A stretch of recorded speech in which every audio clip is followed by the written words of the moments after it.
მოგესალმებით, გიგონდებათ TLS პოდკასტი. ჩვენი დღევანდელი სტუმარია ქართული ენისა და ლიტერატურის მენტორი, მასწავლებელი, ტრენერი, სახელმძღვანელოს რეცენზენტი და სასწავლო რესურსების თანაავტორი ნანა არაბული. გამარჯობა ნანა. მოგესალმებით, მადლობა მოწვევისთვის. დღევანდელი ახალგაზრდობა პრიორიტეტს ანიჭებს უცხო ენებს. თქვენი ეს ამ რეალობაში ამდენად საჭიროა ქართული ენის სრულყოფილად სწავლა? ქართული ენა, როგორც მშობლიური ენა თავისთავად, ადამიანის განვითარებაში ასრულებს ფუნდამენტურ როლს, იმიტომ რომ მშობლიურ ენაზე ცნობილი ფაქტია და კვლევებით ეს დადასტურებულია, რომ მშობლიურ ენაზე ადამიანი გაცილებით კარგად ვითარდება, ვიდრე უცხო ენაზე, იმიტომ რომ ის აზროვნებს მშობლიურ ენაზე და უფრო მეტი რესურსი აქვს საკუთარი ემოციების, გრძნობების, მოსაზრებების გამოსახატავად. ამიტომაც ქართული ენის შესწავლა ეთნიკური ქართველებისთვის, როგორც მშობლიური ენის შესწავლა არის ძალიან მნიშვნელოვანი. ასევე ძალიან მნიშვნელოვანია სახელმწიფო ენის შესწავლა ჩვენი მოსახლეობის ეთნიკური უმცირესობის მოქალაქეებისთვის, იმიტომ რომ ეს არის ამ სახელმწიფოს განვითარების, მათი ეროვნული განვითარების, სახელმწიფოს გაერთიანების და გამთლიანების საშუალება და სიმბოლო. ეს არის ფანჯარა, კარი გნებავთ, ერთმანეთთან მისასვლელი ხიდი ადამიანებს შორის და ამიტომაც ძალიან მნიშვნელოვანია ამ თვალსაზრისითაც. მსოფლიოს არბიელზე, მსოფლიო ასპარეზზე ძალიან შორს თუ წავალთ, ივანე ზოსიმი ამბობს, რომ ქართული ენით განიკითხება მეორედ მოსვლის ჟამს, ქართული ენა იქნება ერთ-ერთი ძალიან მნიშვნელოვანი ენაო. და მეორე ამბავია კიდევ, ეს არის ისტორიულად ძალიან მდიდარი, ძალიან მრავალფეროვანი, ძალიან მრავალფეროვანი ქსოვილის მქონე ენა. ამიტომაც მსოფლიოსთვის ძალიან ბევრი მსოფლიო დონის მეცნიერი ვიცით, რომელიც დაინტერესდა და შეისწავლა ქართული ენა და ამას მოწმობს ქართულ ენაზე უამრავი გამონათქვამი, რომლებიც სხვადასხვა დროს ჩვენ გვახსოვს და ეს არის ზუსტად იმის საფუძველი, ვთქვათ, რომ ძალიან მნიშვნელოვანია ქართული ენის შესწავლა, თუმცა ეს რა თქმა უნდა არ აკნინებს ცხოვრი ენის შესწავლის როლს ადამიანის განვითარებაში. კი ბატონო. მე მაინტერესებს რა კავშირი არის ქართულ ენასთან და კრიტიკულ აზროვნების განვითარებასთან. ანუ ერთმანეთთან რა კავშირში არიან და ქართულს ამ მხრივ რა უნიკალური თვისება აქვს? ნახეთ, ისევ მივდივართ იქამდე, რომ ცნობილი ამბავია, რომ თუ მშობლიურ ენაზე არ განვითარდა კითხვის უნარები. კითხვა არის ადამიანის განვითარების ფუნდამენტური უნარი, ხო? მშობლიურ ენაზე არ არის განვითარებული კითხვის უნარები, სხვა ენაზე შემსწავლელს უჭირს ხოლმე კითხვის უნარების დაუფლება და განვითარება. კითხვის უნარებს პირდაპირ უკავშირდება კრიტიკული აზროვნების უნარების განვითარება და აქედან გამომდინარე ცხადია, რომ ქართული ენის შესწავლა არის ძალიან მნიშვნელოვანი კრიტიკული უნარების განვითარებისთვის. როგორც ასე ემოციური ინტელექტს ძალიან დიდი მნიშვნელობა აქვს ადამიანში და მაინტერესებს აი თქვენი აზრით ემოციური ინტელექტი აუცილებელი არის თუ არა ადამიანო გახდეს კონკურენტუნარიანი? ემოციური ინტელექტი თავისთავად ცხადია, თუ ადამიანმა არ იცის ემოციის საკუთარ თავში თვითგამორკვევას თუ ვერ ახერხებს, თუ ვერ ხვდება საკუთარი ემოციის არსს, რას უკავშირდება მისი ესა თუ ის ემოცია, ან სხვაში არ შეუძლია ამოიცნოს ემოცია, ძალიან რთული არის და არ იცის მერე ამ ემოციების მართვის უნარი. დღეს ზოგადად რაც გვჭირს საზოგადოებას, სულ საუბრობთ ხოლმე მომატებულ, მოჭარბებულ აგრესიაზე, აი ამ აგრესიულ გამოხატვაზე და ვაბრალებთ ძალიან ბევრ რამეს, ვაბრალებთ მათ შორის ციფრულ სამყაროს და ვაბრალებთ თანამედროვე თაობის დამოკიდებულებას ციფრულ სამყაროზე. რეალურად ეს არის აი ამ გაზრდილი გამოწვევების, ციფრულ სამყაროში გაზრდილი განხილვის სხვადასხვა ტიპის გამოწვევების ფონზე ემოციური ინტელექტის ნაკლებად განვითარება ან არასათანადოდ განვითარება, ასე რომ ვთქვათ.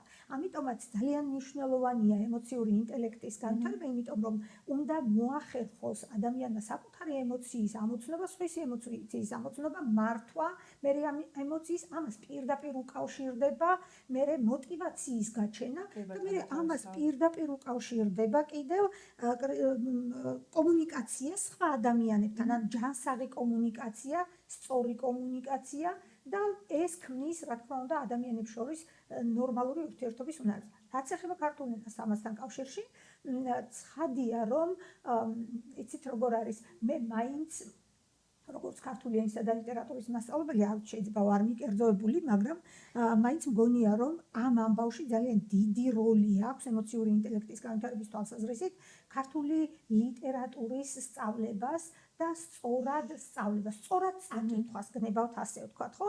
იმიტომ რომ არ არსებობს პრობლემა, რომელზეც ქართული ლიტერატურულ ნაწარმოებებში ვერ მოიძებნება პასუხი. სხვა რომ არაფერი ვეფხისტყაოსანი გვაქვს, სადაც ძალიან ბევრ რამეზეა პასუხი და სწორედაც ემოციური ინტელექტის განვითარების და მართვის უნარზე არის საუბარი, როცა ავთანდილი ტარიელს ეუბნება, რომ არ შეიძლება ემორჩილო ადამიანი ემოციებს და გნებავთ ნესტანის წერს, რომ ბედითი ბნე და სიკვდილი რა მიჯნურობა გქონია, სჯობს საყვარელსა უჩვენეს საქმენი საგმირონია.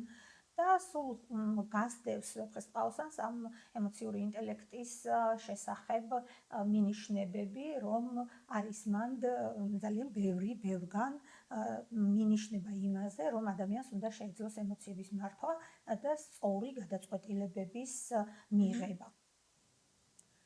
თქვენი აზრით რა არის ქართული ენის როლი იდენტობის შესანარჩუნებლად? ქართული ენის როლი იდენტობის შესანარჩუნებლად. ქართლად ფრიადი ქვეყანა იაღირაცხების, სადა ჟამი ქართულითა ენითა შეიწირვის და ლოცვა ყოველი აღესრულებისო, ამბობდა გიორგი მერჩულე. და ქართული ენა ზოგადად სამი ღვთაებრივი საუნჯე და ღვთჩამამა პაპათაგან მამული ენა სარწმუნოება. ანუ ეს არის ის ენა, რომელიც ქართველებს ჩვენს იდენტობას გვაპოვნინებს და ანბანიდან დაწყებული ჩვენი იდენტობა ყველგან ჩანს. ზოგანო დაბლარიაო მოხჩახილმა უნდა მუხლი უნდა მოხარო, როგორც ვასთანო, ზოგან მაღლარია ხელაწუდით უნდა კრიფაო და ასე შემდეგ. ანუ ქართული ენა არ არის მხოლოდ კომუნიკაციის საშუალება, ეს არის ჩვენი იდენტობის, ჩვენი ხასიათი ჩანს ამ ენაში და თუნდაც ის, რომ სამი სახის დამწერლობა შექმნა ქართველმა, ეს არ არის შემთხვევითი და ეს არის ზუსტად იმაზე მიმანიშნებელი, რომ მუდმივი ცვალებადება, მუდმივი განვითარება, მუდმივი პროგრესი ახასიათებს ზოგადად ქართველს და ქართული ენაც სწორედ ამისი პროდუქტი არის. უცხო ენის შესწავლა მრავალფეროვანი მეთოდებით და კომპიუტერული რესურსების დახმარებით ხორციელდება. ცენტრში რა მეთოდებს იყენებთ ქართული ენის ეფექტური შესწავლისთვის?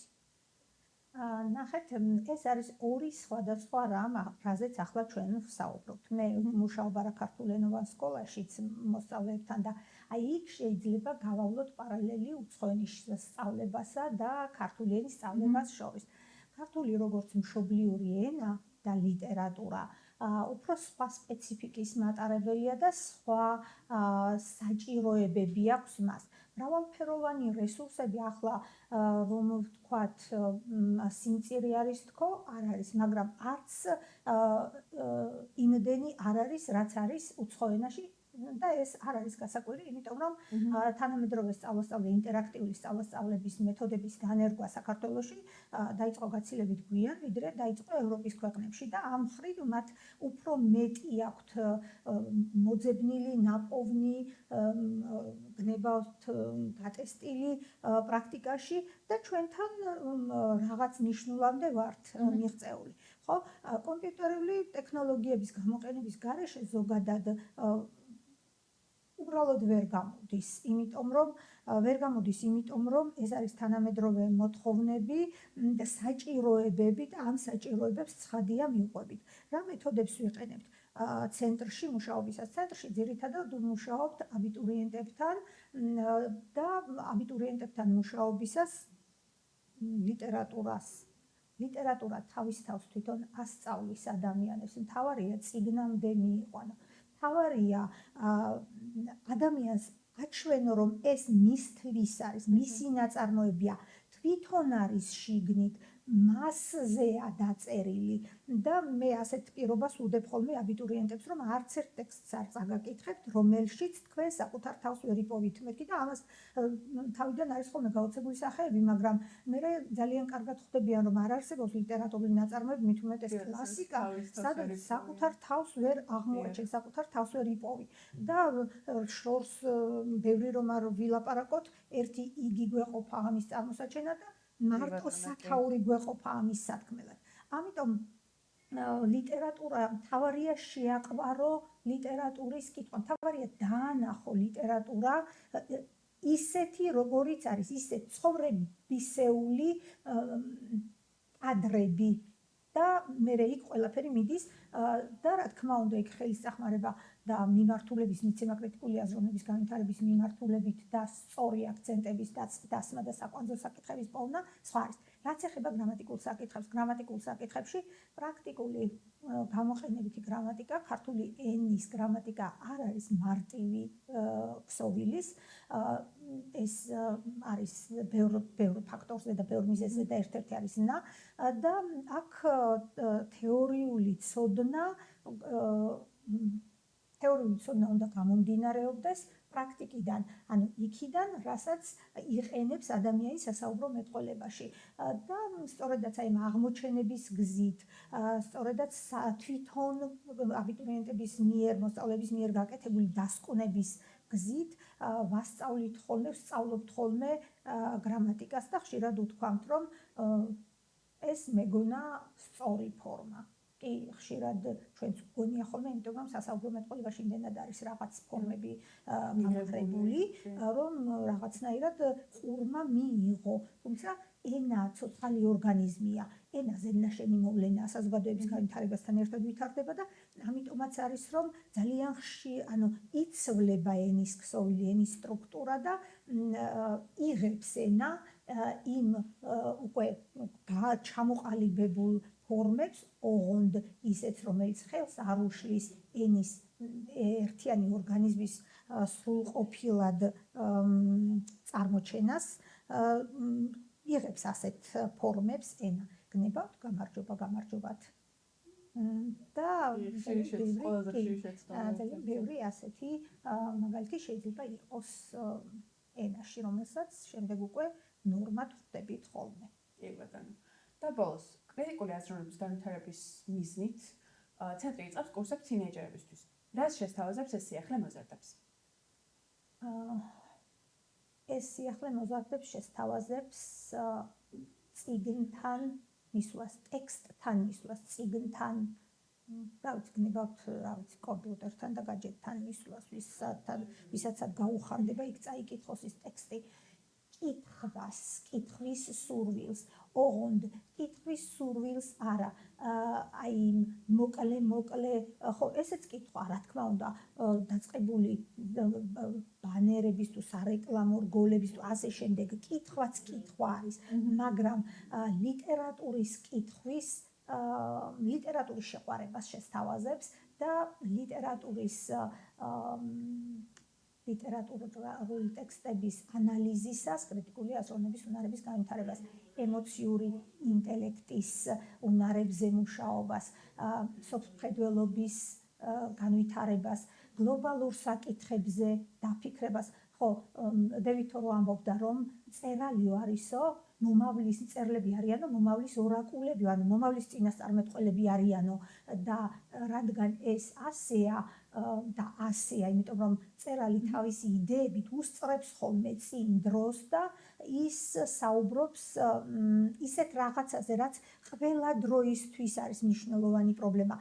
სულ ვამბობ ხოლმე, რომ და ცნობილი ამბავია, რომ ნაწარმოები, რომელიც დაწერილია ერთი ჯგუფისთვის, ერთი სოციუმისთვის, ერთი დროისთვის, ერთი შემთხვევისთვის, ის დროს ვერ გაუძლებს და ის, რაც დღეს კლასიკურ ქართულ ლიტერატურად არის მიჩნეული, მე მაინც მივდივარ ქართულ ლიტერატურაზე, აქცენტს ვაკეთებ ქართულ ლიტერატურაზე, იმიტომ რომ რაღაცნაირად იცით როგორ არის თანამედროვე ახალი თაობა უპირატესობას ანიჭებს ხოლმე საზღვარგარეთულ ლიტერატურას და ეს ძალიან კარგია. თავისთავად, ამაში ცუდი არაფერი არ არის, მაგრამ ლიტერატურა ეს არის ჩვენი ორგანიზმი, ჩვენი ცხოვრების საძირკველი, ანუ ის, საიდანაც მოვდივართ და სად ვართ ახლა და საით მივდივართ. ამიტომ ძალიან მნიშვნელოვანია, რომ